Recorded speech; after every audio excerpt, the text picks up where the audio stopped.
Le chantier a débuté fin février. C'était à cette époque assez difficile. Il a fallu renforcer les équipes. On a eu jusqu'à 130 personnes au maximum qui ont travaillé en même temps. La superficie totale du site est de 13 hectares. On a eu 3 semaines au début du chantier de pluie ininterrompue. On a trouvé le terrain dans un état assez humide, donc il a fallu travailler le terrain, l'assécher, tout en respectant les contraintes environnementales et locales.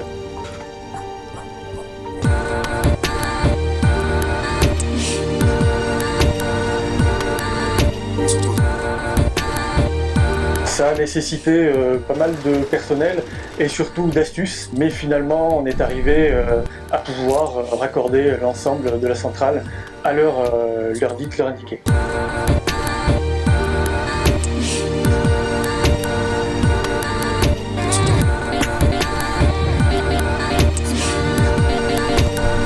Ici, on a près de 93 000 panneaux solaires. On a 9 onduleurs. Les onduleurs sont le cœur de la centrale parce qu'ils transforment l'électricité en courant continu qui proviennent des panneaux en courant alternatif qui est ensuite envoyé sur le réseau public de distribution.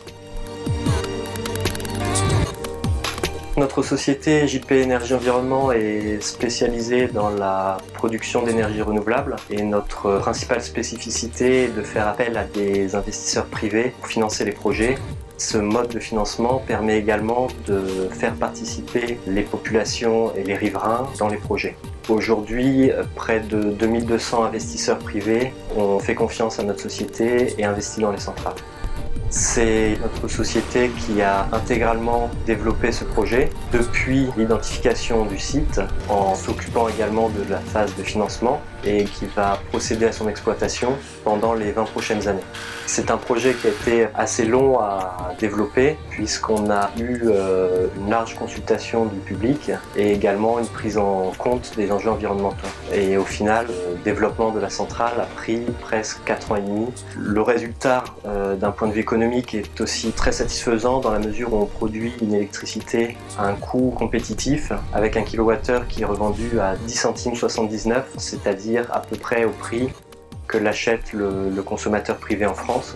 Nous avons eu un premier démarchage en 2008 par la société JP2E et entre-temps est intervenu l'anéantissement de la forêt.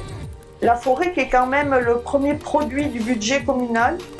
Cet anéantissement a déclenché une plus grande écoute et une plus grande étude du conseil municipal vers cette diversification de l'espace. Aujourd'hui, eh bien, écoutez, nous sommes ravis puisque on sait que ça va quand même être un produit au budget communal, donc on est quand même une commune qui respire. C'est quelque chose d'extraordinaire pour une petite commune de 650 habitants.